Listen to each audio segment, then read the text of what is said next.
صل على رسوله الكريم أما بعد فأعوذ بالله من الشيطان الرجيم بسم الله الرحمن الرحيم ما كان محمد أبا أحد من رجالكم ولكن رسول الله وخاتم النبيين وكان الله بكل شيء عليما إن الله وملائكته يصلون على النبي يا أيها الذين آمنوا صلوا عليه وسلموا تسليما اللهم صل على سيدنا ومولانا محمد وبارك وسلم وصلوا عليه۔ اللہ رب العزت کی دی ہوئی خصوصی توفیق کی بدولت آج جامعہ غوثیہ اور مسجد حاضہ میں منعقد ہونے والی اس سہ روزہ محفل جو کہ ختم نبوت کے حوالے سے منعقد کی جا رہی ہے، اس کے دوسرے دن کی نشست میں میں اور آپ موجود ہیں۔ اللہ رب العزت سے دعا گو ہوں کہ ہم تمام کا یہاں آنا، بیٹھنا، کلام کرنا، کلام سننا اللہ رب العزت اپنی بارگاہ عالیہ میں قبول و مقبول فرمائے، آمین۔ نہایت ہی مشکور ہوں علماء اہل سنت شاہ فیصل کالونی کا کہ انہوں نے آج کی اس بزم میں اس فقیر کو گفتگو کا موقع دیا، اور بالخصوص سید ریاض اشرفی صاحب جنہوں نے اس مجلس میں آنے کی دعوت دی۔ آپ کا نہایت ہی شکر گزار ہوں کہ حضرت نے اس قابل سمجھا کہ آپ احباب کے سامنے کچھ لب کشائی کا موقع فراہم ہو سکے اور میسر آ سکے۔ اللہ تبارک و تعالی ہم تمام کی حاضری کو اپنی بارگاہ میں قبول و مقبول فرمائے، آمین۔ اچھا، ختم نبوت کے حوالے سے ڈیفنیٹلی کل بیسک گفتگو آپ سن چکے ہوں گے، اور میرے فاضل ساتھی جو کل تشریف فرما ہوئے تھے انہوں نے مفتی اسماعیل صاحب تشریف فرما تھے، تو انہوں نے یقیناً اس حوالے سے بیسک انفارمیشن آپ کو دے دی ہوگی۔ اچھا، ہمارا جو منہج ہوگا، ہم خطاب نہیں کریں گے، تقریر نہیں کریں گے، بلکہ کوشش کریں گے اکیڈمیکلی کچھ باتیں آپ کی خدمت میں گوش گزار کر سکیں، تاکہ کچھ ہسٹوریکل پرسپیکٹیوز آپ کے سامنے آ جائیں اور آپ کو پتہ ہو کہ جی قادیانیت کا بیک گراؤنڈ کیا ہے، یہ کس طرح سے نکل کے سامنے آئی، اور پھر ہم اسی کی روشنی میں بآسانی فیصلہ کر سکیں گے کہ آج ان کے مقاصد کیا ہیں اور یہ کس طرح کا کام کر رہے ہیں۔ اچھا، جو ہمارے بچے اس میں بیٹھے ہوئے ہیں ان کے لیے میں ایک بات اپنی گفتگو کے شروع میں عرض کر دوں کہ قادیانیت کے حوالے سے بعض احباب، یقیناً جو میچیور لوگ ہیں وہ تو یہ بات نہیں کرتے، لیکن کیونکہ ہماری مائیں بہنیں بھی اس میں موجود ہیں تو ان کی خدمت میں بھی میں یہ عرض کر دوں کہ ہمارے بعض لوگ یہ سمجھتے ہیں کہ ہمارا قادیانیت سے اختلاف ایسا ہی ہے جیسے کہ مسلمانوں کے مختلف مکاتب فکر یا مختلف مسالک کا آپس میں۔ اچھا، اس کا اندازہ مجھے اس وقت اور بھی زیادہ ہوا کہ جب ہم یونیورسٹیز کے اندر اس موضوع کے اوپر گفتگو کرتے ہیں تو اس کا جو امپریشن لوگوں پر جا رہا ہوتا ہے وہ یہ جا رہا ہوتا ہے کہ گویا یہ ایسا ہی ایک مسئلہ ہے جس طرح سے دو مسالک کے لوگ آپس میں لڑتے ہیں۔ وہ کہتے ہیں صاحب آپ مولویوں کا کام کیونکہ لڑنا ہوتا ہے تو آپ دیوبندی، بریلوی، وہابی، اہل حدیث، شیعہ آپ لوگ یہی کرتے رہتے ہیں، تو آپ اسی طریقے سے قادیانیوں کو بھی رگڑا لگاتے رہتے ہیں۔ تو ظاہر ہے یہ ایک بنیادی بات ہے جو میرے اور آپ کے علم میں یقیناً ہے بھی اور ہونی بھی چاہیے کہ ہمارا قادیانیوں سے اختلاف ایسا بالکل بھی نہیں ہے جس طرح سے دو مسالک کا آپس میں اختلاف ہوتا ہے، ٹھیک ہے نا؟ مطلب یہ کوئی ایسا اختلاف نہیں ہے جیسے دیوبندی اور بریلوی کا اختلاف ہے، یا بریلوی اور شیعوں کا اختلاف ہے، یا اہل سنت کا جو ہے وہ اہل تشیعوں کے ساتھ اختلاف ہے، بلکہ یہ اس درجے کا اختلاف ہے جس طرح کا اسلام کا یہودیت کے ساتھ اختلاف ہے، جس طرح کا اسلام کا عیسائیت کے ساتھ اختلاف ہے، جس طرح اسلام کا ہندو مت کے ساتھ اختلاف ہے، جس طرح اسلام کا کنفیوشس کے ساتھ اختلاف ہے، جس طرح اسلام کا زرتشت کے ساتھ اختلاف ہے۔ تو جس درجے میں یہ مذاہب آپس کے اندر اختلاف رکھتے ہیں، بالکل اسی طریقے سے اسلام کا اور اہل اسلام کا قادیانیت کے ساتھ اختلاف ہے، ٹھیک ہے نا؟ تو یہ بنیادی بات ہے جو ہمارے ذہنوں میں مستحضر رہنی چاہیے کہ یہ مسلکی اختلاف نہیں ہے بلکہ یہ مذہبی اختلاف ہے، ٹھیک ہے نا؟ اور اس کی نوعیت، اس کا کینوس یہ بہت بڑے لیول کے اوپر ہے، اور یہ بالکل اسی طریقے سے کہ جس طرح سے ہم یہودیوں کو اچھا نہیں سمجھتے، عیسائیوں کو اچھا نہیں سمجھتے، ہندوؤں کو اچھا نہیں سمجھتے، تو اسی درجے میں بلکہ اس سے بھی بدتر درجے میں لے جا کر ہم قادیانیوں کو برا اور گمراہ سمجھتے ہیں کہ انہوں نے دین اسلام کی بیخکنی کے اندر ہر ممکن جد و جہد اور کوشش جاری رکھی ہوئی ہے. ٹھیک ہے نا؟ اللہ تعالیٰ ہمیں ان کی شر سے محفوظ رکھے. بہرحال ہمارا جو موضوع ہے وہ ان کا تاریخی پرسپیکٹو ہے. تو ہم تھوڑا سا اس کو پیچھے سے لے کر آتے ہیں کہ 1707 جب اورنگزیب عالمگیر اس دنیا سے رخصت ہوتے ہیں تو اس کے بعد سے آپ کو پتہ ہے کہ ہندوستان کے اندر جتنی بھی مسلمان حکومتیں بنتی ہیں اس کے اندر اچھا خاصا جو ہمارا بادشاہت کا نظام تھا وہ مجروح ہوتا ہے. اور جو بھی اس کے بعد حکمران آتے ہیں وہ نارملی 5-6 سال سے زیادہ تو کوئی ٹکتا ہی نہیں ہے. طوائف الملوکی وہ عام ہوتی ہے اور اس کے اندر کچھ ایسے عظیم لوگ بھی آتے ہیں کہ جن کو آپ رنگیلا بادشاہ کے نام سے جانتے ہیں کہ جن کی بورچے خانے کا جو ماہانہ خرچ تھا وہ اس زمانے میں 3 کروڑ روپے تھا. ماہانہ خرچ اس زمانے میں 3 کروڑ روپے تھا. ٹھیک ہے نا؟ تو اس وقت کے میں سمجھتا ہوں ہم تو سیاستدانوں کو گالیاں دیتے رہتے ہیں تو بہرحال یہ مستحق بھی ہیں، دینی چاہیے، کوئی منع نہیں ہے. لیکن یہ ہے کہ وہ اس سے بھی بڑے لوگ تھے، وہ ان سے بھی بڑے لوگ تھے جو اس زمانے میں 3 کروڑ روپے ماہانہ صرف بورچے خانے کا خرچ ہوا کرتا تھا. باقی اللہ معاف کرے جو وہ قصبیوں کے اوپر جو پیسہ لٹاتے تھے، جو طوائفوں پر پیسہ لٹاتے تھے، جو اور حرام کاریاں کرتے تھے، وہ علیحدہ تھی.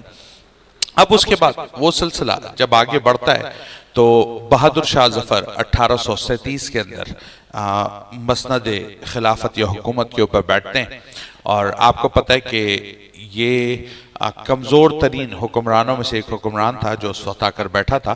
بہرحال اس کے باوجود اس نے تقریباً 20 سال 20 ایئرز کا دورانی ہے جو اس نے حکومت کی اور 1857 میں آ کر مکمل طور کے اوپر ہماری جو حکومت تھی وہ ختم ہو گئی. اچھا، جب آپ یہ بات کرتے ہیں کہ جی 1857 میں حکومت ختم ہوتی ہے تو آپ کو یہ پتہ ہونا چاہیے کہ اگر ہم کسی بھی دیوار کو دھکا مار کے گراتے ہیں یا دروازے کو دھکا مار کے گراتے ہیں تو اگر وہ 8ویں 10ویں ٹھوکر میں جا کے گرتا ہے تو اس کا مطلب یہ نہیں ہوتا کہ شروع کی 8 ٹھوکریں بیکار تھی، بلکہ ہر ٹھوکر کا اپنا کنٹریبیوشن ہوتا ہے. ٹھیک ہے نا؟ اور ہر دھکے کا اپنا کنٹریبیوشن ہوتا ہے. اس کا رزلٹ، اس کا نتیجہ جو ہے وہ آ کر آخری ٹھوکر میں نکلتا ہے جب ہمارے سامنے چیز گر جاتی ہے. تو اسی طرح جب ہم یہ کہہ رہے ہیں کہ جی 1857 کے اندر آ کر ہماری سلطنت جو ہے وہ گرتی ہے، تباہ ہوتی ہے، تو اس کا مطلب یہ نہیں ہے کہ اس سے پہلے آپ کو بہت اچھے تھے، بلکہ آپ کی حالت یہ تھی کہ آپ کی جو سلطنت تھی وہ صرف اپنے محل اور دہلی کے ارد گرد کے علاقے تھے وہیں تک محدود تھی، باقی ہر جگہ سے آپ کی پاورز جو ہیں وہ آلموسٹ ختم ہو چکی تھی. اچھا، دوسری طرف ایسٹ انڈیا کمپنی جو آ چکی تھی برٹشرز کی، انہوں نے بڑا اسٹرانگ اپنا جو جال تھا وہاں پر بچھا لیا تھا اور اس پورے ایریے کو وہ آلموسٹ کور کر چکے تھے. ان کا کاروبار وہاں پھیل چکا تھا، ان کے لوگ وہاں پر ڈپیوٹ ہو چکے تھے، وہ تمام جگہوں پر بیٹھے ہوئے تھے. تو بظاہر تو یہ بادشاہت چل رہی تھی لیکن یہ ڈمی ایک نظام تھا جو جاری تھا. اور جس طرح آپ کو پتہ ہے کہ اس وقت بھی جب سے ہم پوسٹ کالونیل سسٹم کے اندر یا دور کے اندر داخل ہو چکے ہیں تو اس کے اندر اب جو کالونائزیشن ہوتی ہے وہ اس طریقے سے نہیں ہوتی جس طرح سے پہلے ہوتی تھی، بلکہ اب جو یہ پوسٹ کالونیل ٹائم پیریڈ ہے اس کے اندر ہوتا یہ ہے کہ یہ اپنے نمائندے بیٹھاتے ہیں. ٹھیک ہے نا؟ اب یہ خود نہیں آگے بیٹھتے، اب یہ اپنے نمائندے بیٹھاتے ہیں اور ان کے تھرو اپنی حکومت چلاتے ہیں. ٹھیک ہے نا؟ یعنی فرنٹ پہ کوئی اور لوگ ہوتے ہیں جو فیس کر رہے ہوتے ہیں، گالیاں ان کو پڑ رہی ہوتی ہیں، لیکن بیک کے اوپر نظام کوئی اور چلا رہا ہوتا ہے. تو ہمارے پاکستان میں تو یہ بڑی معروف بات ہے، اس کو کوئی الگ سے سمجھانے کی ضرورت ہی نہیں ہے. ٹھیک ہے نا؟ جس کو آپ کہتے ہیں شیڈو گورنمنٹس، سر شیڈو گورنمنٹس. تو شیڈو گورنمنٹ وہ ہوتی ہے کہ جس کے صرف سائے آ رہے ہوتے ہیں، کسی کو پتہ نہیں ہوتا کہ پیچھے کون اس کے اندر کام کر رہا ہے. تو برٹشرز نے وہی شیڈو گورنمنٹ وہاں پہ ڈیولپ کر دی تھی. سامنے بہادر شاہ ظفر تھا جو نظام چلا رہا تھا اور پیچھے برٹشرز سے جو اپنا کام کر رہے تھے. 1857 میں جب ان کو یقین ہو گیا کہ جی ہم مکمل طور کے اوپر حاوی ہو چکے ہیں، گرفت ہماری مضبوط ہو چکی ہے اور اب کوئی چانس بچنے کا نہیں ہے، تو انہوں نے بہرحال سقوط بادشاہ جو تھی اس کا اعلان کر دیا. اس کو ہٹا دیا گیا، معزول کر دیا گیا، یہ مانڈلا چلا گیا اور یہاں پر برٹشر سے باقاعدہ ٹیک اوور کر لیا. اب چکر یہ ہوتا ہے کہ ادھر آپ کی حکومت گر جاتی ہے، ادھر برٹشرز آ جاتے ہیں، لیکن آن دا ادر ہینڈ ظاہر مسلمان تو اسی علاقے میں رہتے تھے اور ایسا تو نہیں تھا کہ پورے مسلمان وہاں سے نکال دیے گئے. مسلمان بھی وہاں تھے اور وہاں پہ ظاہر ہے کہ بڑے بڑے اکابر علماء بھی موجود تھے، اولیاء بھی موجود تھے، مشائخ بھی موجود تھے، خانقاہیں بھی موجود تھیں، یہ نظام تو چل رہا تھا، اور شاہ ولی اللہ علیہ رحمہ اور ان کے متعلقین اور دیگر لوگ وہاں پہ تگڑے وہ موجود تھے جو اپنی خدمات سر انجام دے رہے تھے۔ سیاسی میدان میں ہم شکست کھا گئے تھے، لیکن ظاہر ہے روحانی میدان ہمارا موجود تھا، علمی میدان ہمارا موجود تھا، ہم اس کے اندر کھڑے ہوئے تھے۔ اب جب یہ کیفیت پیدا ہوئی تو اس کے نتیجے میں ہوا یہ کہ جناب لوگوں کے اندر جب گفتگو ہوئی تو علماء کے اندر جذبہ جہاد اس نے زور پکڑنا شروع کیا۔ اچھا جی، اب جب جذبہ جہاد اس میں زور پکڑنا شروع کیا تو خانقاہوں میں بھی یہ باتیں ہونے لگیں، مدارس میں بھی یہ باتیں ہونے لگیں، علماء کے جو خطابات تھے اس میں بھی یہ باتیں ہونے لگیں کہ بھئی یہ ہمارا علاقہ ہے اور یہ ہمارے پاس ہونا چاہیے، ہماری دسترس میں ہونا چاہیے، اور برٹشرز جو ہے ناجائز طریقے سے اس کے اوپر قابض ہو گئے۔ لیکن کیونکہ ہم سیاسی سطح پر ہار چکے تھے اور بادشاہت ہم چھوڑ چکے تھے، پولیس وغیرہ وہ سب ان کے پاس چلی گئی تھی، جو بھی عدل کا نظام تھا وہ ان کے پاس چلا گیا تھا، نتیجتاً ہم کر کچھ نہیں پا رہے تھے، لیکن ہم لڑنا چاہتے تھے، ہم اپنا حق لینا چاہتے تھے، ہم یہ چاہتے تھے کہ یہ جگہ ہمیں واپس ملے، ہماری حکومت ہمیں واپس ملے۔ اب یہاں سے جو تھا، یہاں سے مسئلہ پیدا ہونا شروع ہو گیا۔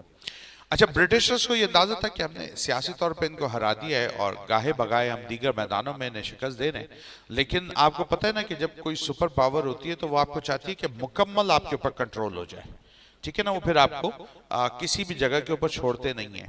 یہ میں کچھ باتیں آپ کو رمز میں یعنی اشارتاً عرض کرتا چلا جاؤں گا، جو میرے اصل مخاطبین ہیں وہ امید ہے انشاءاللہ میری باتوں کو سمجھیں گے کہ یہ جو جب آپ کسی ملک کے اوپر قبضہ کرتے ہیں یا آپ کسی ریاست کے اوپر قبضہ کرتے ہیں نا، تو پھر آپ اس کی کوئی جہت بھی خالی نہیں چھوڑتے۔ یہ آپ ذرا غور کیجئے گا کہ دنیا کے اندر گزشتہ 30-40 سالوں کے اندر جو کچھ ہوتا رہا ہے اس میں آپ کو اندازہ ہوگا کہ وہ آپ کو کسی بھی میدان میں پھر چھوڑتے نہیں ہیں، کیونکہ اگر آپ کو کسی ایک جگہ سے بھی چھوڑیں گے نا تو آپ کے پنپنے کے چانسز باقی ہوتے ہیں کہ آپ نکلیں گے، دوبارہ آئیں گے، دوبارہ جان ماریں گے، دوبارہ قوت لگائیں گے، تو آپ کو چاروں شانے چت کیا جاتا ہے۔ یہ کیفیت برٹشرز کی تھی، وہ ہر طرح سے قابض ہو چکے تھے، لیکن ان کو یہ اندازہ تھا کہ یہ جو مولوی طبقہ ہے نا یہ لڑنے بھڑنے کی باتیں کرتا رہتا ہے، ٹھیک ہے نا، یہ لوگوں کو ابھارتا ہے جہاد کرو، ہماری جگہ ہے، ہم یہ ہیں، ہم وہ ہیں، حکمرانی ہمارا حق ہے، وغیرہ وغیرہ وغیرہ، تو ان کا کوئی بندوبست ہونا چاہیے، ٹھیک ہے نا۔ اور یہ بڑی ایک تاریخی بات ہے جو اس نے ڈاکٹر ہنٹر نے مسلمانان ہند کے نام سے، اس نے مسلم انڈینز کے نام سے کتاب لکھی تھی، اور اس میں اس نے لکھا کہ ان علاقوں میں مذہب کے دیوانوں کو ہم سر نہیں کر سکتے، ان علاقوں میں مذہب کے دیوانوں کو ہم سر نہیں کر سکتے اور نہ انہیں گھروں میں واپس لا سکتے ہیں، ان میں جہاد کا شعلہ سرد نہیں ہوا، ان پر مذہبی دیوانوں اور جہادی ملاؤں کا اثر نہایت ہی قوی ہے اور وہ کسی لحظہ بھی ان کے جذبات کا آتش کدہ بھڑکا سکتے ہیں۔ یہ اس نے ہسٹوریکلی اپنی کتاب کے اندر اس بات کو لکھا۔ اب جب یہ کیفیت پیدا ہوئی تو برٹشرز جو تھے، مین جو انگلستان تھا، ہم تاریخی اور سیاسی پس منظر کی بات کریں اس لیے آپ کو 1707 سے لے کر آ رہے ہیں، ٹھیک ہے نا، تو جو مین برٹشرز تھے جب ان تک یہ بات گئی تو انہوں نے وہاں سے باقاعدہ ایک وفد بھیجا، ٹھیک ہے نا، اور یہ تاریخی بات ہے 1869 میں یعنی 1869 کے اندر انہوں نے باقاعدہ طور کے اوپر ایک وفد بھیجا، اور وہ وفد آیا ہندوستان کے اندر اور آ کر یہاں کے لوگوں کے جو حالات تھے ان میں گھل مل کر انہوں نے ان سے معلومات حاصل کرنا شروع کی، ٹھیک ہے نا، اور ان سے ان کی آرا وہ معلوم کرنا شروع کی کہ بھئی آپ دیکھ رہے ہیں برٹشرز آ گئے تو آپ کی کیا رائے ہے، کیسے ہونا چاہیے، کیا ہونا چاہیے۔ تو یہ آپ دیکھتے ہیں نا، یہ جو میڈیا ہے یہ اس کا بڑا کردار ہوتا ہے اور یہ لوگوں کی بڑی ذہن سازی کرتا ہے، ٹھیک ہے نا، بلکہ اگر سچ پوچھیں تو شاید میڈیا ہی ہے جو ذہن سازی کر رہا ہوتا ہے، ٹھیک ہے نا، اور اس میں الیکٹرانک میڈیا کا اپنا کردار ہوتا ہے، پرنٹ میڈیا کا اپنا کردار ہوتا ہے، اور سوشل میڈیا اس کے اپنے ٹرینڈز ہوتے ہیں، اور یہ ٹرینڈز باقاعدہ مجھے اور آپ کو دیے جا رہے ہوتے ہیں اور مجھے اور آپ کو ایک خاص سمت میں سوچنے پر لگایا جا رہا ہوتا ہے، ٹھیک ہے نا۔ اور ہمارے سامنے جو کرونا کا ٹائم پیریڈ گزرا ہے گزشتہ 4-5 سالوں میں، آپ سب نے دیکھا ہے کہ ہم سب کچھ خاص انداز میں سوچنے لگ گئے تھے، اور اچھے خاصے ذہین لوگ وہ ایسی احمقانہ باتیں کرنے لگ گئے تھے کہ سن کے حیرانگی ہوتی تھی کہ یار یہ کس قسم کی گفتگو ہے جو اس وقت جا رہی ہے۔ بہرحال یہ میڈیا کا کردار ہے، یہ ایک الگ موضوع ہے جس پہ بات کریں گے۔ اینی ہاؤ وہاں سے کچھ لوگ آئے جس کے اندر میڈیا کے لوگ بھی تھے اور ان کے جو دیگر پروفیشنز تھے، ڈسپلنز تھے، اس کے لوگ بھی تھے۔ وہ وہاں آئے اور انہوں نے آ کر باقاعدہ طور کے اوپر وہاں کے لوگوں کی آراء کو جمع کرنا شروع کیا۔ اب جب جمع کرتے ہیں تو اس کے بعد انہوں نے ایک رپورٹ ترتیب دی جس رپورٹ کا نام تھا The Arrival of British Empire in India۔ The Arrival of British Empire in India یعنی ہندوستان میں برطانوی سلطنت کی آمد۔ اب جو رپورٹ لکھی گئی جناب وہ تھوڑی سی پریشان کن ہے، ٹھیک ہے نا۔ اچھا میں کچھ باتیں دیکھیں، ہر مقرر یا ہر گفتگو کرنے والے کے کچھ اپنے تفردات ہوتے ہیں، ٹھیک ہے نا، اور اس کو اس کے تفردات کا ایڈوانٹیج دینا چاہیے۔ ایسا ہے کہ نہیں حضور؟ اور ہمارے یہ جو علماء دائیں بائیں بیٹھے ہوئے ہیں یہ اس بات کو جانتے ہیں کہ جتنے ہمارے اکابر علماء اور اولیاء گزرے ان سب کے کچھ نہ کچھ تفردات رہے ہیں، اور تفردات کا اصول یہ ہوتا ہے کہ اگر آپ کو سمجھ آئے تو قبول فرما لیں، نہ سمجھ آئے تو آپ اس کو اسی بندے کے اوپر چھوڑ دیں، لیکن اس کے باقی علوم سے استفادہ ضرور کریں، ٹھیک ہے نا۔ اگر آپ تفرد کے چکر میں پڑ گئے تو باقی علوم سے بھی آپ فیضیاب نہیں ہو سکیں گے، ٹھیک ہے نا۔ تو اگر میرے کچھ تفردات آپ تک پہنچ جائیں تو اس کو ہضم کر لیجئے گا، اور اگر ہضم نہ ہو سکے تو اگل دیجئے گا، لیکن اس کی چکر میں باقی گفتگو کو ضائع نہیں کیجئے گا، ٹھیک ہے نا۔ اچھا اب کیا ہوا صاحب، وہ رپورٹ انہوں نے بنائی۔ اب جو رپورٹ ہے میں آپ کو اس کا اردو ترجمہ سناتا ہوں۔ رپورٹ یہ تھی کہ ہندوستانی مسلمانوں کی اکثریت اپنے روحانی رہنماؤں کی اندھا دھند پیروکار ہے۔ یہ میں نے نہیں لکھی، یہ ان کی رپورٹ ہے۔ ہندوستانی مسلمانوں کی اکثریت اپنے روحانی رہنماؤں کی اندھا دھند پیروکار ہے۔ اگر اس وقت میں کوئی ایسا آدمی مل جائے جو اپوسٹولک پروفٹ یعنی نبی مرسل ہونے کا دعویٰ کر دے تو اس شخص کی نبوت کو حکومت کی سرپرستی میں پروان چڑھا کر برطانوی مفادات کے لیے مفید کام لیا جا سکتا ہے۔ آپ کو الفاظ سمجھ آ گئے؟ ٹھیک ہے، تو اس سے جو تفردات میں سے ایک بات ہے نا وہ یہ ہے کہ پیروں کے اوپر اندھا اعتماد نہیں کرنا چاہیے۔ یہ بنیادی نقطہ ہے۔ ہمارے یہاں جو معاشرے میں اہل سنت میں ایک بہت بڑا بگاڑ ایسا پیدا ہو گیا ہے نا، وہ جھوٹے اور جعلی پیروں کی وجہ سے ہوا ہے۔ انہوں نے بیڑا غرق کر دیا چندے بٹور کے، انہوں نے بیڑا غرق کر دیا لوگوں سے نذرانے بٹور کے، ٹھیک ہے نا۔ ان کے اپنے صاحبزادگان نہ شریعت پر عامل ہیں، نہ دین پر عامل ہیں، نہ طریقت کو جانتے ہیں، اور پوری دنیا کو یہ طریقت اور روحانیت کے درس دیتے رہتے ہیں، ٹھیک ہے نا۔ اور مرید اتنا بے وقوف ہوتا ہے کہ اس کے سامنے وہ پیر صاحب کچھ بھی بک دے نا وہ اس کی تعویلیں کرتا پھرے گا۔ ایسا ہوتا ہی نہیں ہوتا حضرت، اس نے کچھ بک دیا، اب بجائے اس کے صاحب بول لے بھی پیر صاحب نے بکواس کی ہے، نہ قرآن میں نہ حدیث میں اپنی طرف سے ہانک رہے ہیں، وہ نہیں جی حضرت نے فرمایا یقیناً کوئی روحانی بات اس میں موجود ہے۔ وہ بلا وجہ نہ اس میں روحانیت ڈھونڈتے رہتے ہیں، اپنا بھی بیڑا غرق کرتے ہیں اور اہل سنت کا بھی بیڑا غرق کرتے ہیں۔ اسی نقطے کو دشمن نے پکڑا تھا، اسی نقطے کو دشمن نے پکڑا۔ اور میں آپ کو ایک اور بات بتا دوں، اب یہ بھی میرے تفردات میں ہی آپ لے لیں، سمجھ آئے تو قبول کرنا نہیں تو چھوڑ دینا۔ ہماری بہت بڑی بڑی خانقاہیں، ہماری بہت بڑی بڑی خانقاہیں، اس کے صاحبزادگان کو پری پلان طریقے سے یہ اپنے ممالک میں لے گئے، وہاں انہوں نے ان کی تربیت کی، ان کے اندر اپنی فکریات کو گھسیڑا، اور اس کے بعد ان کو ہمارا رہنما بنا کر واپس بھیج دیا۔ اب ہمارے لوگ کس اس میں عقیدے میں کہ صاحبزادہ صاحب ہیں، وہ صاحبزادے نے آگے پورا بیڑا غرق کر دیا۔ کیوں؟ کیونکہ اس کی فکریات جو ہے نا وہ پیچھے سے ساری تبدیل ہوئی ہے۔ تو جتنے باہر کے پڑے ہوئے صاحبزادے ہیں نا، ذرا ان سے بھی سنبھل کے رہنا چاہیے، کیونکہ ان کے عقائد، ان کے نظریات، ان کے افکار، ان کی سوچ، اس میں بہت بڑی تبدیلی آ چکی ہے۔ اور یہ باقاعدہ پری پلان طریقے سے کیا گیا، کیونکہ انہوں نے میرا اور آپ کا انٹروسپیکشن اس وقت 1869 میں کر لیا تھا، 1869 میں اس وقت انہوں نے یہ سمجھ لیا تھا کہ یہ پیری مریدی والے جتنے ہیں نا یہ آنکھ بند کر کے اندھا اعتماد کرتے ہیں، اور اندھا اعتماد کا نتیجہ کیا ہوتا ہے؟ یہی بیڑا غرق ہوتا ہے کہ پیر صاحب آ کے کچھ بھی بک دیتے ہیں اس کو شریعت سمجھتے ہیں، حالانکہ وہ شریعت بالکل بھی نہیں ہوتی. سمجھ رہے؟ تو علماء کو تو بالخصوص اپنی آنکھیں بہت کھلی رکھنے کی ضرورت ہے اس وقت میں، اور عوام الناس کو بھی بہت زیادہ ہوش میں رہنے کی ضرورت ہے کہ جو طریقت کے اصول ہیں، جو شریعت کے اصول ہیں، اگر شیخ اس کے اوپر نہیں اترتا تو کسی صورت آپ اس کو اپنا شیخ قبول نہ کریں. ٹھیک ہے نا؟ ان باتوں پہ بہت زیادہ توجہ کی ضرورت ہے. بہرحال یہ ایک الگ موضوع ہے. تو انہوں نے کہا صاحب ہندوستانی مسلمانوں کی اکثریت، پھر پڑھ رہا ہوں، اپنے روحانی رہنماؤں کی اندھا دھند پیروکار ہے.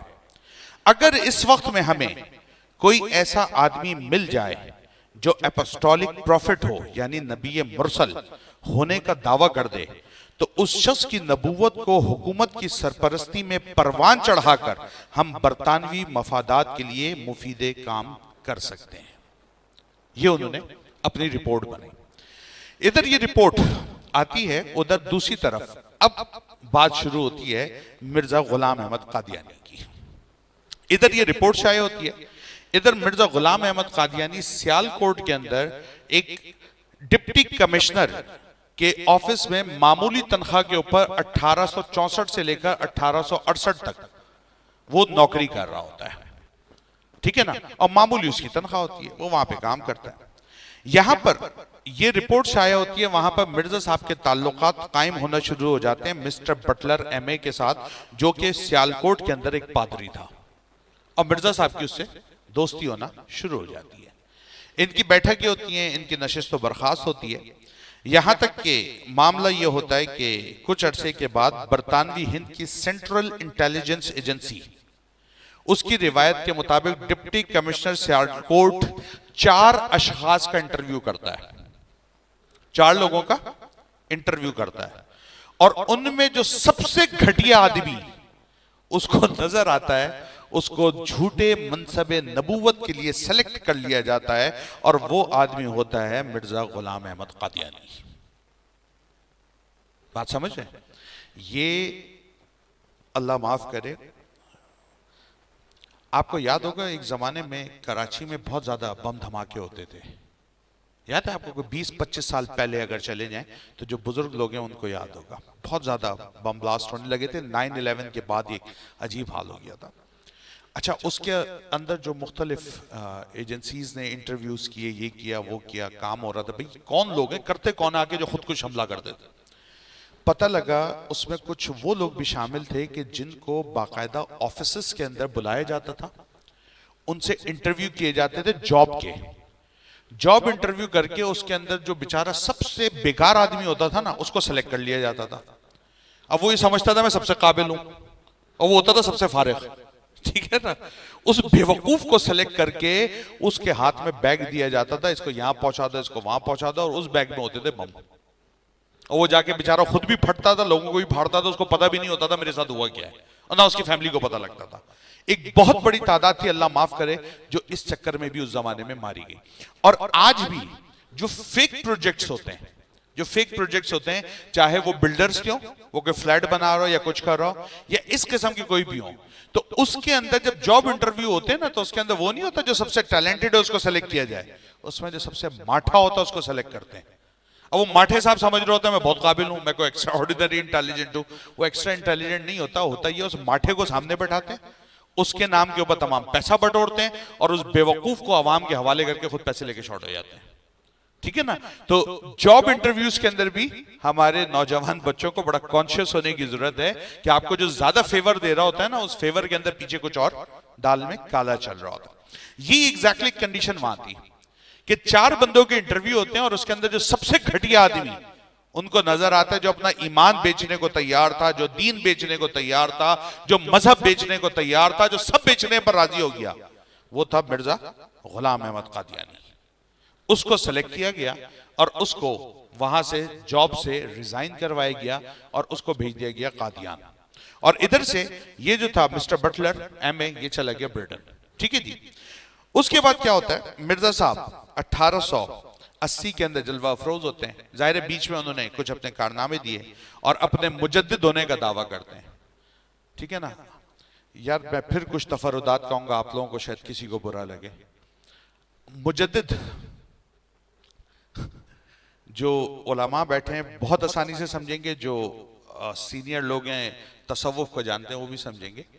مجدد کے بارے میں آپ کو پتہ ہے نا کہ وہ صدی کے آخر میں یا صدی کی ابتدا میں آتا ہے نا؟ اچھا، ہمارے لوگوں کو کنفیوژن یہ لگ گئی کہ یار یہ جو صدی ہے یہ شمسی ہے کہ قمری ہے، اس لیے 2000 کی لگ بھگ میں جب ٹائم آیا تھا دبا دب پاکستان میں مجدد آنا شروع ہو گئے تھے، ہر کوئی اپنے پیر صاحب کو مجدد بنانے کے چکر میں لگ گیا تھا، اور ابھی تک یہ ریس جاری و ساری ہے، ہر کوئی لگا ہوا ہے جی فلانے صاحب مجدد ہیں، وہ کہہ رہے ڈھمکانے صاحب مجدد ہیں، اور کام ایک بھی مجدد والا نہیں ہے، کیونکہ جو مجدد کے اوصاف بیان ہوئے ہیں وہ یکسر جدا ہیں، اور جو اصل مجدد ہے وہ کوئی اور ہے، یعنی اس کا نظام اور ہے، لیکن ہمارے یہاں سب مجدد بننے کے چکر میں، ٹھیک ہے نا؟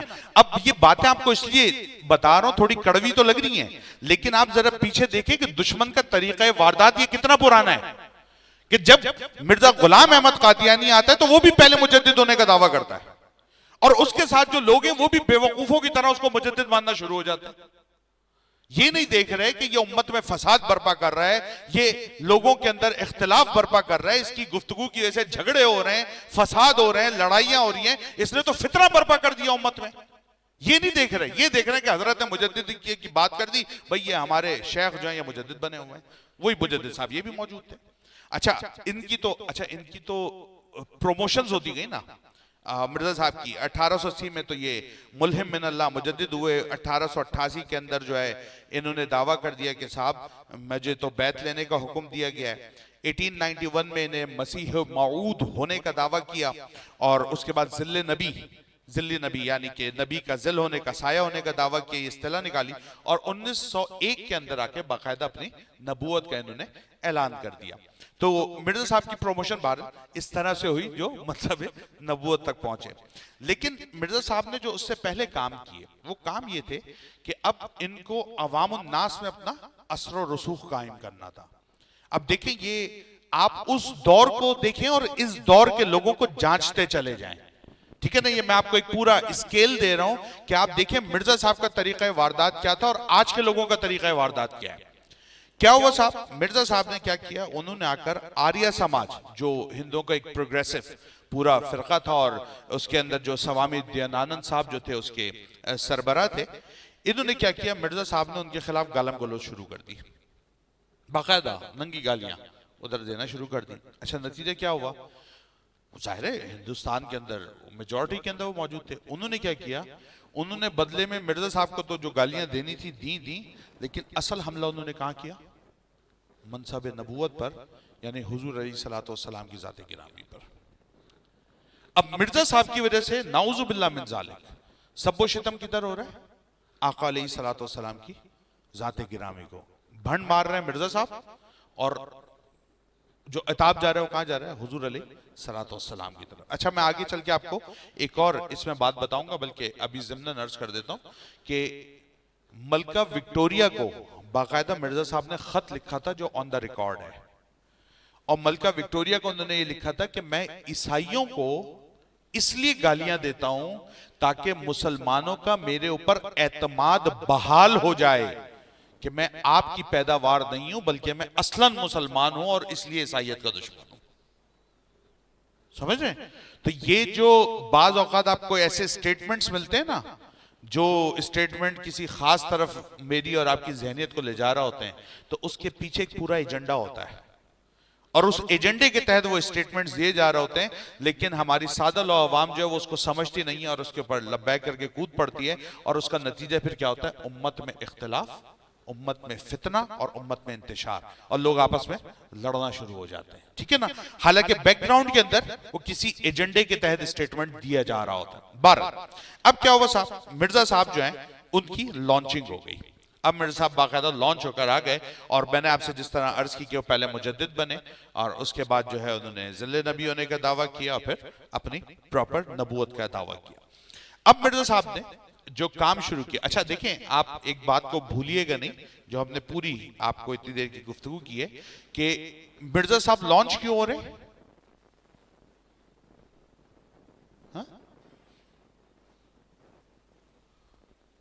اچھا اور بتائیں، تاکہ میں اس لیے پوچھوں تاکہ آپ میرے ساتھ ہیں کہ نہیں ہیں؟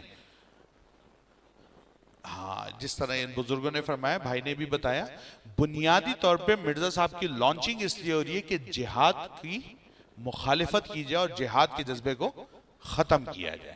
ٹھیک ہے نا، اس بات کو یاد رکھیے گا کہ لانچنگ اس لیے ہو رہی ہے پوری کی پوری. اب مرزا صاحب میدان میں آ جاتے ہیں اور اب مرزا صاحب کی آپ کو میں عبارتیں سنانا شروع کرتا ہوں. مرزا صاحب شہادت القرآن، اس کے اندر ایک اشتہار جو صفحہ 3 پر موجود ہے، اس میں بیان کرتے ہیں کہ میرا مذہب، یہ مرزا صاحب کے الفاظ ہیں، میرا مذہب جس کو میں بار بار ظاہر کرتا ہوں یہی ہے کہ اسلام کے 2 حصے ہیں. ایک یہ کہ خدا تعالیٰ کی اطاعت کریں، دوسرے اس سلطنت کی جس نے امن قائم کیا اور ظالموں کے ہاتھ سے اپنے سائے میں پناہ دی، اور وہ سلطنت برطانیہ ہے. ٹھیک ہے جی. اب ظاہر ہے مرزا صاحب کو جب تک مرزا صاحب نے اعلان نبوت نہیں کیا تھا اور ذل نبی ہونے کا دعویٰ نہیں کیا تھا، مجدد کے درجے تک فائز تھے، تو لوگ مرزا صاحب کے پاس بہت زیادہ تعداد میں آتے تھے. اور مرزا صاحب کی مجالس کا اگر آپ احوال پڑھ لیں تو لوگ دھاڑے مار مار کے روتے تھے. جس طرح ہوتا ہے نا کہ بھئی شیخ کی مجلس میں جذب آ گیا اور مرید جو ہے وہ اچھل رہا اور مستی میں وجد میں، تو لوگ وجد کے اندر رہتے تھے. تو اس کیفیت کے اندر اب مرزا صاحب جو ہیں لوگوں کی ذہن سازی کیا کر رہے ہیں، وہ فرما رہے ہیں کہ بھئی امن جس نے قائم کیا وہ سلطنت برطانیہ، ہمیں اس کی اطاعت کرنی چاہیے. اپنی دوسری کتاب تبلیغ رسالت میں جلد ہفتم صفحہ نمبر 10 پہ فرماتے ہیں کہ میں اس وقت 60 برس کا ہوں، میں اس وقت 60 برس کا ہوں، اس عمر تک اس ایک کام میں مشغول ہوں کہ مسلمانوں کے دلوں کو حکومت انگلیشیا کی سچی محبت، خیر خواہی اور ہمدردی کی طرف پھیر دوں اور کم فہموں کے دلوں سے جہاد کا غلط خیال دور کر دوں. یہ خود مرزا صاحب کی تحریر ہے جو میں سنا رہا ہوں. ٹھیک ہے جی. تیسری جگہ رقم 83 ہیں، فرماتے ہیں میں نے اس مضمون کی 50,000 کے قریب کتابیں، رسائل اور اشتہارات چھپوا کر ملک اور دوسرے بلاد اسلام میں بھجوا دیے کہ انگریزی حکومت ہم مسلمانوں کی محسن ہے. ہر مسلمان کا فرض ہے کہ اس کی سچی اطاعت کرے اور دل سے اللہ کا شکر گزار ہو اور دعا گو رہے. نتیجہ کیا ہوا؟ نتیجہ یہ ہوا کہ لاکھوں انسانوں نے جہاد کے وہ غلیظ خیالات چھوڑ دیے جو نافہم ملاؤں کی تعلیم سے ان کے دلوں میں تھے. مجھے اس خدمت پر فخر ہے. برٹش انڈیا کے تمام مسلمانوں میں سے اس کی کوئی ایک نظیر کوئی مسلمان نہیں دکھلا سکتا. یہ مرزا صاحب خود فرما رہے ہیں. ٹھیک ہے جی. ستارہ قیصر کے اندر پھر منارت المسیح کی جب تعمیر کے لیے فراہمی کے چند دا انہوں نے اکٹھا کیا تو اس کے اشتہار میں مرزا صاحب فرماتے ہیں کہ اب سے زمینی جہاد بند کر دیے گئے، کیونکہ اب تو یہ آفیشل نبی ہو گئے تھے، تو ڈکلیئر ہو چکے تھے، تو اب تو یہ شریعت کے احکامات بتاتے تھے لوگوں کو. تو کہا صاحب اب سے زمینی جہاد بند کیے گئے اور لڑائیوں کا خاتمہ ہو گیا. آج سے دین کے لیے لڑنا حرام کیا گیا ہے. اب اس کے بعد جو دین کے لیے تلوار اٹھاتا ہے اور غازی کہلا کر قتل کرتا ہے وہ خدا اور اس کے رسول کا نافرمان ہے. نعوذ باللہ من ذالک. ٹھیک ہے جی. یہ انہوں نے بات. اس کے بعد تبلیغ رسالت جلد ہفتم صفحہ 17 کے اوپر بیان کرتے ہیں کہ جیسے جیسے میرے مرید بڑھیں گے. اب جناب یہ دیکھیں یہ کتنا کارگر حملہ ہے نا. کہتے ہیں جیسے جیسے میرے مرید بڑھیں گے ویسے ویسے مسئلہ جہاد کے معتقد کم ہوں گے. جیسے جیسے میرے مرید بڑھیں گے تو جذبہ جہاد کے معتقد کم ہوں گے، کیونکہ مجھے مسیح اور مہدی مان لینے کا مسئلہ ہی جہاد کا انکار کرنا ہے. ٹھیک ہے جی. پھر فرماتے ہیں رسالہ نور الحق کے اندر ایک اور جگہ کہ اس حکومت کے پاس، یعنی برٹش حکومت کے پاس، کہتے ہیں میرا کوئی ہمسر اور نصرت و تائید میں میرا مثیل نہیں. میرا وجود انگریزی حکومت کے لیے ایک قلعہ ہے، ایک حصار ہے اور تعویذ کی حیثیت رکھتا ہے. یعنی جتنی ہماری اصطلاحات تھیں ان اصطلاحات کو وہ اپنے لیے استعمال کرتے تھے. بہرحال اس کے آگے بھی مرزا صاحب کی ایسی گھٹیا باتیں بہت ساری ہیں جس کو میں کیا بیان کروں، اور ظاہر سننا بھی اچھا نہیں لگ رہا اور وقت بھی ضائع ہو رہا ہے ہمارا. بہرحال آگے چلتے ہیں. ہم اب اپنی گفتگو کو سمیٹنا شروع کرتے ہیں. ہوا کیا صاحب کہ مرزا صاحب کا یہ لٹریچر عام ہونا شروع ہو گیا اور اس کو سرپرستی کس کی حاصل تھی؟ برٹش گورنمنٹ کی. سرکاری سطح پر یہ کام ہونا شروع ہوا اور ان کا یہ لٹریچر لوگوں میں پھیلنا شروع ہوا. اچھا دیکھیں، ہر بندہ تو انالیسس نہیں کرتا نا، ہر بندہ تو بہترین تجزیہ نگار نہیں ہوتا، ہر ایک کی ایک اپنی سوچ ہوتی ہے، فہم ہوتی ہے. کچھ لوگ ہوتے ہیں جو کریٹیکل انالیسس چیزوں کا کرتے ہیں، باقی لوگ نارملی چیزوں کو لے لیتے ہیں. تو لوگوں میں یہ بات آنی شروع ہو گئی کہ ہاں صاحب، یہ تو جس طرح آج بھی لوگ کہتے ہیں نا کہ یار یہ پاکستان بنا کر ہمارا بیڑا غرق کیا، ہندوؤں کے ساتھ رہتے کم از کم یہ حالات تو نہ ہوتے جو آج ہو رہے ہیں. یہ جملے تو ہماری یہاں کامن ہیں. اور پھر جب یہ بات ہوتی ہے کہ صاحب وہ امریکہ قابض ہونے آ رہا ہے تو فلانا قابض ہونے آ رہا ہے، تو ہم کہتے ہیں اچھا ہے بھائی انہی کو دے دو، ٹھیک ہے نا، کم از کم ان لوگوں سے تو جان چھوٹے گی، کوئی ڈسپلن تو ہوگا. یہ وہ جملے ہیں جو ہمارے یہاں آج بھی نوجوان بولتے ہیں. تو وہی باتیں وہاں پر ہونی شروع ہو گئی. انہوں نے کہا صاحب بہادر شاہ ظفر نے کیا بیڑا غرق کیا ہوا تھا، سب کچھ تو تباہ تھا یہاں پہ، وہ یہ ہوتا تھا وہ ہوتا تھا، کم از کم برٹشرز کے دور میں کوئی ڈسپلن تو ہے، کوئی انصاف تو ہے، کچھ یہ تو ہے، کچھ وہ تو ہے. لوگوں کی رائے تبدیل ہونا شروع ہو گئی، انتشار ہونا شروع ہو گیا. اب کیا ہوا کہ مختلف ممالک کے اندر ان کا لٹریچر گیا. اس کے نتیجے میں اسلامی ملکوں میں جو کام کرنے کے لیے برطانیہ کے کچھ لوگ تھے، ان کے کہنے کے اوپر انگلینڈ میں لندن میں ان کا ایک آفس قائم کیا گیا جہاں پر ڈائریکٹ ان کی رپورٹس آتی تھی پورے ورلڈ سے. اچھا، اس کے بعد دوسرا افریقہ میں موریشس کے اندر انہوں نے اپنا ایک مرکز قائم کیا، اور تیسرا مرکز جو تھا وہ فلسطین، بلکہ اگر سچ کہیں تو اسرائیل کے اندر جو موجودہ ہے اس کے اندر قائم کیا گیا. اور وہاں پہ باقاعدہ ان کا چارج جو ہے وہ ایک یہودی جو حکمران تھا اس وقت کا، اس کے حوالے کیا گیا اور اس کے ساتھ ان کا پیچ اپ کرایا گیا. اور اس کے بعد ہندوستان کے اندر جتنے بھی ڈیلیگیشنز بھیجے جاتے تھے ان میں جو جاسوسی کا کام تھا اس کے لیے کیا کرتے تھے، ایک قادیانی کو ساتھ لگاتے تھے، جاتا تھا وہاں پہ جاسوسی کا کام کرتا تھا اور مسلمانوں کی تمام رپورٹس وہاں پہ نکالتا تھا اور لا کر جو ہے برٹش گورنمنٹ کو سبمٹ کرتا تھا. اچھا، اب اس کے نتیجے میں ہوا کیا، ایک جو بڑی مزے کی بات ہوئی جس کو سن کر آپ کو اور لطف آئے گا، وہ یہ ہوا کہ افریقہ کے اندر جب ان کے کچھ مشنز کام کرنا شروع ہوئے اور انہوں نے وہاں پر اپنے لوگوں کو ڈپلائی کیا، تو 1966 کے اندر ایک کتاب لکھی گئی 1966 میں، ٹھیک ہے جی. اور لکھنے والا جو تھا وہ خود جو تھا وہ عیسائی تھا، کرسچن تھا. اس نے لکھا کہ میں نے انگلینڈ واپس آ کر وزارت خارجہ سے تذکرہ کیا. یعنی وہ جب واپس انگلینڈ پہنچا، کہتا ہے میں نے وزارت خارجہ سے تذکرہ کیا کہ جہاں جہاں برطانوی اقتدار رہا یا اب جن علاقوں میں مسلمانوں کی حکومت ختم ہو گئی، وہاں قادیانی مشن عیسائیت کے خلاف شد و مت سے پروپیگنڈا کرتا ہے. وہاں پر قادیانی مشنریز عیسائیوں کے خلاف شد و مت سے پروپیگنڈا کرتے ہیں اور حضرت مسیح کی توہین کرتے ہیں.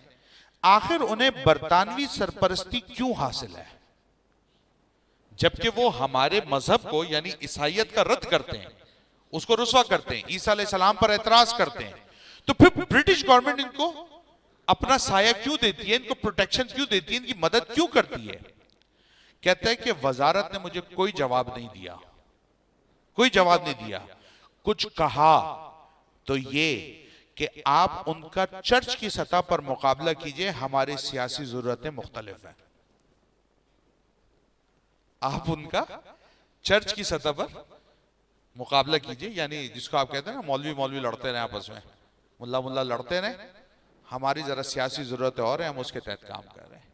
مطلب یہ ہے کہ آپ اپنے کام کریں، یہ ہمارے لوگ ہیں، ہم نے پالا ہے، ہم ان سے فائدہ اٹھا رہے ہیں. بات سمجھ رہے ہیں؟ یہ وہ تاریخی پس منظر ہے جو پورا کا پورا قادیانیت کا موجود ہے، جس سے بنیادی بات جو مجھے اور آپ کو سمجھ آتی ہے وہ یہ ہے کہ قادیانی مسئلہ یہ مذہبی مسئلہ بعد میں بنا ہے. قادیانی مسئلہ مذہبی مسئلہ بعد میں بنا ہے، یہ اصلاً سیاسی مسئلہ تھا. اور سیاسی مسئلہ کیا تھا؟ سیاسی مسئلہ یہ تھا کہ مسلمانوں کے اندر جو جذبہ جہاد موجود تھا اس کو کس طریقے سے ختم کیا جائے. اب بڑی معذرت کے ساتھ میں آخر میں آپ سے ایک بات عرض کرنا چاہتا ہوں. اتنا تو مانے کہ دشمن اپنے اس مقصد میں کامیاب ہو گیا۔ ایمانداری کی جو بات ہے، مسجد میں بیٹھ کے کیا جھوٹ بولنا، یہ تو مجھے اور آپ کو ماننا پڑے گا سر اپنے مقصد میں کامیاب ہو گیا۔ آج مجھے بتائیں نا، جہاد کی بات کون کرتا ہے؟ کون کرتا ہے؟ ہماری مدارس میں جہاد کی بات نہیں ہوتی، ٹھیک ہے نا، بلکہ بہت سارے مدارس وہ ہیں جہاں پہ کتاب الجہاد پڑھایا ہی نہیں جاتا۔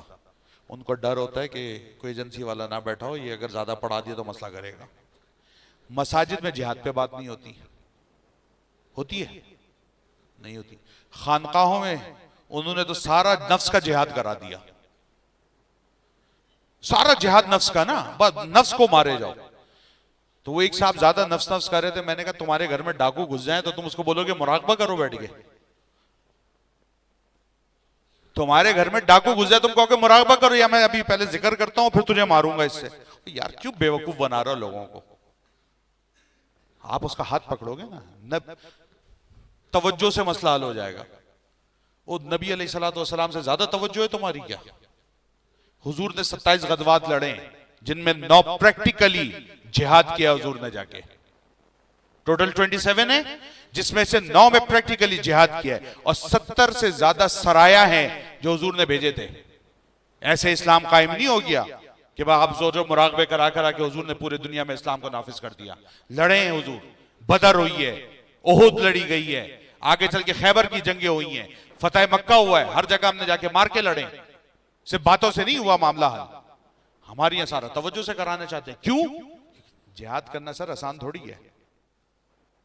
زبان سے کہہ بھی دیا لا الہ الا اللہ تو کیا، دل و نگاہ مسلمان ہی تو کچھ بھی نہیں۔ تو زبان سے تو بڑے اچھی باتیں کرنا آسان ہوتا نا، نفس کو مار لو تو اس کو مار لو تو اس کو، پریکٹیکلی فیلڈ میں آگے کرنا تو بہت مشکل کام ہے۔ تو خانقاہ سے پیر صاحب کہاں سے نکلیں گے؟ وہ اقبال ہی چیخ رہا تھا نکل کر خانقاہوں سے ادا کر رسم شبیری، تو وہ تو اقبال چلا رہے تھے کیونکہ اقبال کو نظر آ رہا تھا وہ کیا رہا ہے، ڈرامہ سارا کا سارا۔ تو ہمارے ہاں آپ دیکھیں مدارس کی سطح پر جہاد ختم، مساجد کی سطح پر جہاد ختم، خانقاہوں کی سطح پر جہاد ختم، تو پیچھے سے جہاد آئے گا کہاں سے؟ اور جو اس موضوع پہ بات کر لے وہ بندہ ہی غائب ہو جاتا ہے، اس کی پورے ریکارڈز کھل جاتے ہیں کہ یہ اس کا تعلق کہاں سے، اس کا یہ کہاں سے، اس کا وہ کہاں سے۔ یہ تو ابھی ہماری مجلس کا موضوع یہ ہے تو شاید میری بچت ہو جائے، ٹھیک ہے نا، ورنہ اگر میں نے 2-3 تقریریں اس پہ کی تو میں بھی غائب ہوا ہوں گا۔ نارمل سی بات ہے نا، تو سب کو پتہ ہے، کوئی بات نہیں۔ تو اس کا مطلب، اچھا آپ اس کا نتیجہ دیکھیں نا سر، نتیجہ یہ نکلا ہے کہ غزہ کے اندر 1.25 سال سے جنگ جاری ہے، پوری دنیا کے اندر 57 اسلامی ممالک میں کوئی ایک غیرت مند حکمران نہیں ہے جو جا کے کچھ کر سکے وہاں پر۔ سارے کے سارے 57 ممالک کے اندر ایک غیرت مند حکمران نہیں ہے جو جا کے کر سکے۔ ارے کوئی تگڑا اسٹیٹمنٹ تو دے دیتے، وہ بھی نہیں دے سکے، کیا ہم ان کے ساتھ ہیں؟ تو مطلب آپ کے یہاں سے ساتھ ہونے سے کیا ہو جائے گا؟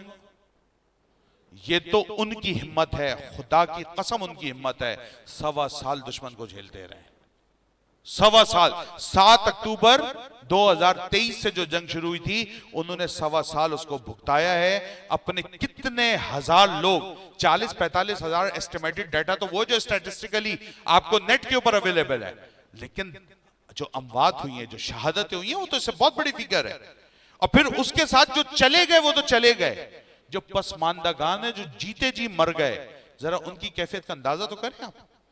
اللہ معاف کرے، یہ کراچی جیسا شہر جس میں 3 کروڑ کی آبادی، اگر یہاں 50,000 جنازے اڑ جائیں تو آپ ذرا اندازہ کر سکتے ہیں لوگوں کی حالت کیا ہوگی؟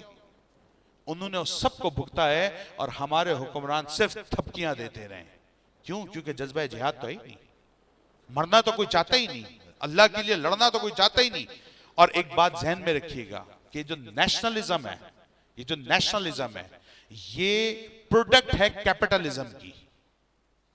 یہ جو قومیت کا نعرہ ہے نا، قومیت کا نعرہ، امت کے نعرے کو چھوڑ کر قومیت کا نعرہ، یہ پروڈکٹ ہے کیپٹلزم، سرمایہ داریت کی۔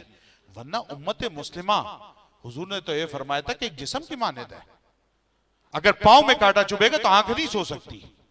اس کا مطلب یہ ہوا کہ وہ چاہے افغانستان کا مسلمان ہو، وہ عراق کا مسلمان ہو، وہ شام کا مسلمان ہو، وہ لیبیا کا مسلمان ہو، وہ پاکستان کا مسلمان ہو، یا کشمیر کا مسلمان ہو، یہ سارے آپس میں بھائی ہیں۔ اگر کسی ایک کو بھی تکلیف ہوگی تو پوری امت کو اس کے لیے کھڑا ہونا چاہیے، لیکن کہیں کوئی نہیں کھڑا ہو رہا۔